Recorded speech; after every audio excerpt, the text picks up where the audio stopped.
So unfortunately, no flyaway emoji, no saying there it goes. None of that is happening. I love that kind of stuff. Judging by the title of this video you clicked on, I'm guessing you're here to see how I have done for the month of March. Well, let's get into it.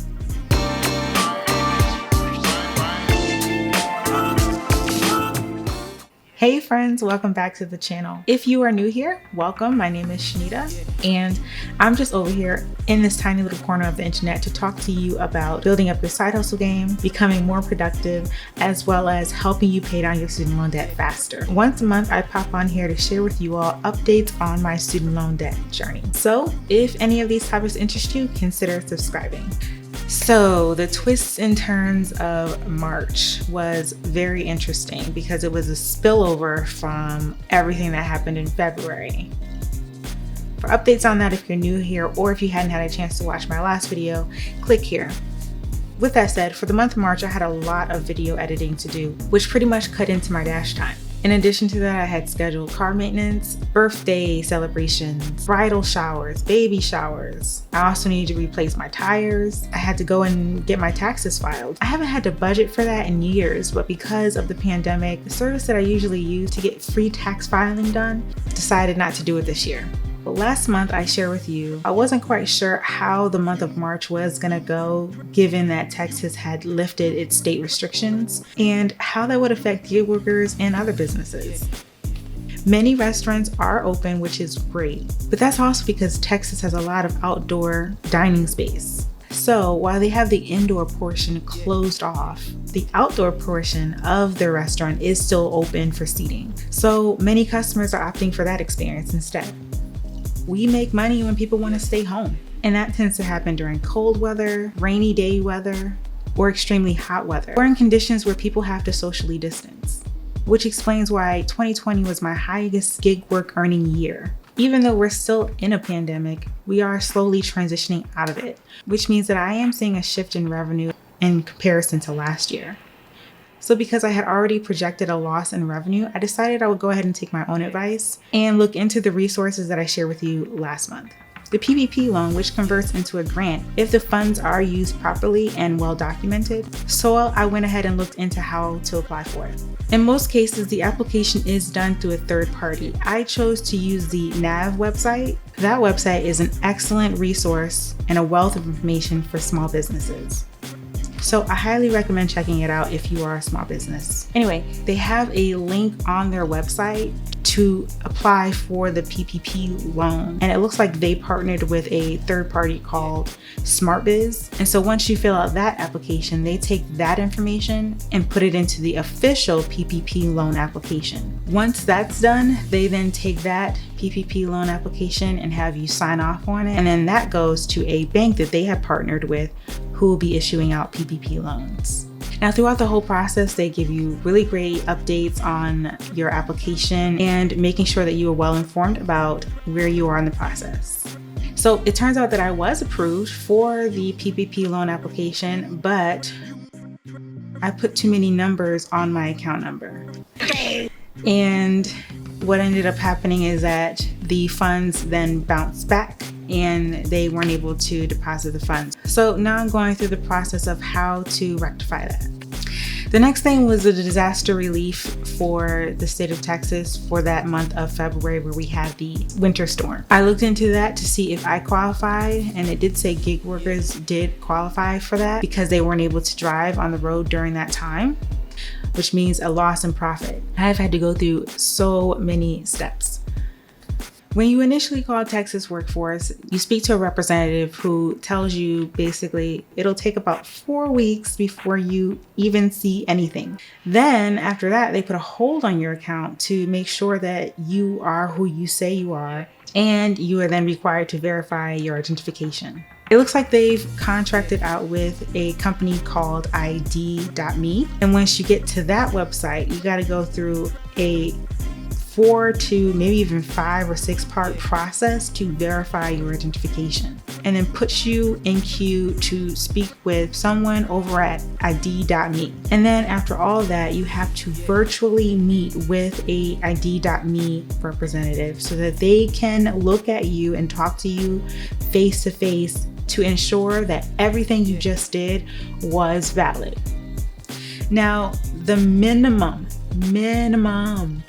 time to speak with a representative virtually, like you have to have a camera. The minimum time for that interaction to happen is 5 hours minimum.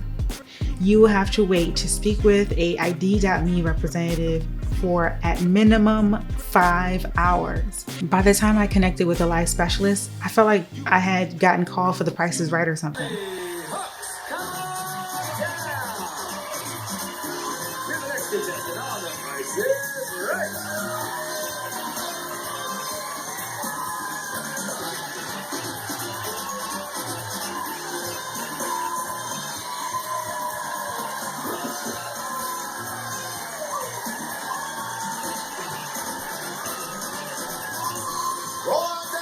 All that to say, I can totally understand why so many people have been so frustrated with this whole process. I think I saw an article, and I think it was the Texas Tribune. So yeah, I saw an article in the Texas Tribune where there was a woman that was talking about how it has been a disaster for her to get any funds for her unemployment.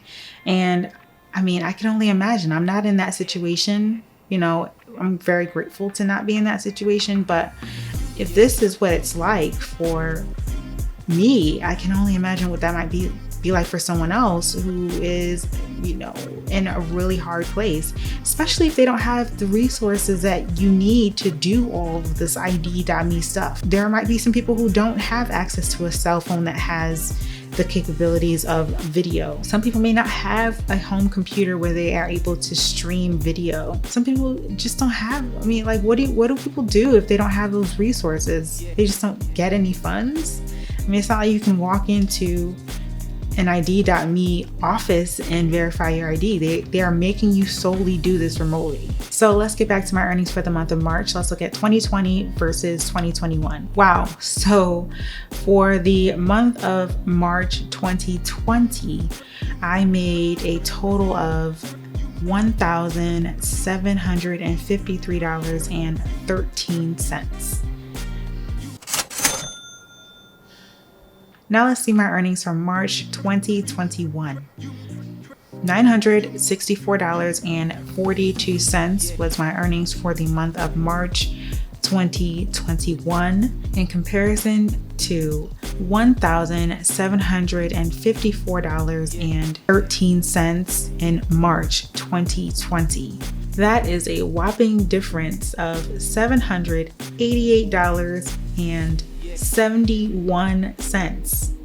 Remember that I mentioned my weekly earnings goal was to hit about, I think it was 350 at minimum, and my gig work is certainly not hitting those numbers. So for those reasons, for the month of March, I have not made any overpayment towards my student loan. Aww. So the goal is to aim for April and see if possibly I'll end up earning more money for the month of April and being able to double up on that payment to compensate for the month of March.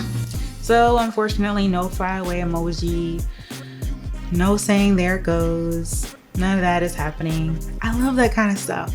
And it is very uncomfortable to be on camera and saying that I did not get the goal that I wanted to get, and that, you know, I didn't do what I had said I was going to do. But it doesn't feel good, guys. I wish I could say I could do better, but this is where we are. Hi there, Future Shanita here. Turns out things did go as planned after all. 2 days later, the disaster relief funds did get successfully deposited into my account. And I was able to make the overpayment for the month of March that I did not think I was going to be able to make.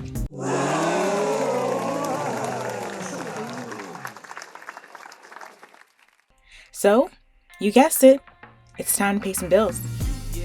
Okay, so I am making my overpayment for the month of March in the amount of $964.42.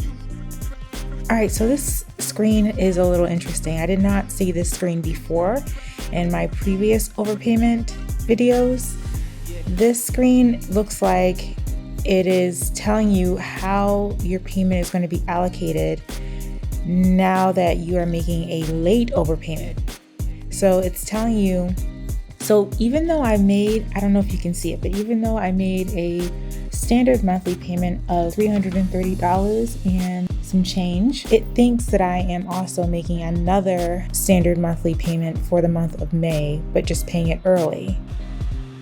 So I guess this goes to show why it's so important to make sure, if you are doing this and making overpayments every month, to do it very soon after you've made your standard monthly payment. All right, well, it looks like the payment has been sent, and there it goes. So the things that I am looking forward to in the month of April: weather conditions, more daylight. Great. I think that those two things are really good factors in terms of being able to make more money. And then in terms of things I'm not looking forward to in the month of April, it is baseball season, Astros games, a very big deal here in Texas. So for that reason, there is going to be a lot more traffic. And because of that, there's going to be a lot more people that are not going to be at home. They're going to be at Astros games, they're going to be at bars, they're going to be at gatherings with their friends and family, rooting on their home team. That might play a factor in how I do for the month of April. So we'll see how that goes, and I'm hoping that you'll stick with me for the month of April to check that out. Also, I need to get my AC. Probably need to consider getting my AC repaired. I can't do anything if my AC isn't working well in my car. And I postponed it last year and regretted it. So I definitely need to get it done. I'm learning that if I don't get my AC replaced, it actually hurts my potential to make more money, because living in Texas and driving around with no AC is extremely dangerous, especially when you get into July and August. So if I don't get that fixed, that means I'm not going to be able to do deliveries during the hotter months when people do actually want to stay inside their homes and be comfortable in their AC and hanging out by their pool and wanting to order something to eat. So it's a huge potential to lose money if I don't get that fixed. All that said, stay tuned for the month of April to see how I did in comparison to the month of March. In the meantime, I put together a playlist for you of all my DoorDash earnings so far for the year 2021.